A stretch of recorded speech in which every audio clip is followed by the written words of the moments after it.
আপনারা কি কখনো ভেবে দেখেছেন আগস্ট মাস 30 দিনে না হয়ে 31 দিনে কেন হলো? না, আমি আপনাদের সাথে সে রোমান ইতিহাসের পুরনো গল্পটা শেয়ার করব না, বরং আমি আপনাদের সাথে শেয়ার করব নতুন মজার একটা লার্নিং থিওরি। আগস্ট আসলে অনেকটা ওয়ার্কিং ক্লকের মতো। এটা অফিস বা একাডেমিক্সের লাস্ট কোয়ার্টার, অর্থাৎ সেপ্টেম্বরের 1 তারিখ থেকে শুরু করে ডিসেম্বরের 31 তারিখ পর্যন্ত চলবে বছরের ফাইনাল কোয়ার্টার, যেটা সবচেয়ে ক্রিটিক্যাল টাইম।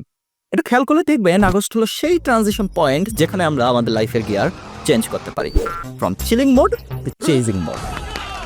এমনকি বিভিন্ন পার্সোনাল গোলস যেমন স্টাডি, ফিটনেস, ক্যারিয়ার সবকিছুতেই এই 4 মাসকে ব্যবহার করা যায় এক ধরনের রিসেট বাটন হিসেবে। তাই আমার মতে আগস্টে একটা দিন বাড়তি দেওয়া হয়েছে আমাদেরকে মনে করিয়ে দেওয়ার জন্য বছরের লাস্ট রান টাইম শুরু হয়ে গেছে। বাই দ্য ওয়ে, আপনারা আগামী 4 মাসে কোন কোন গোলস কমপ্লিট করে ফেলতে চান কমেন্টে জানাতে ভুলবেন না কিন্তু।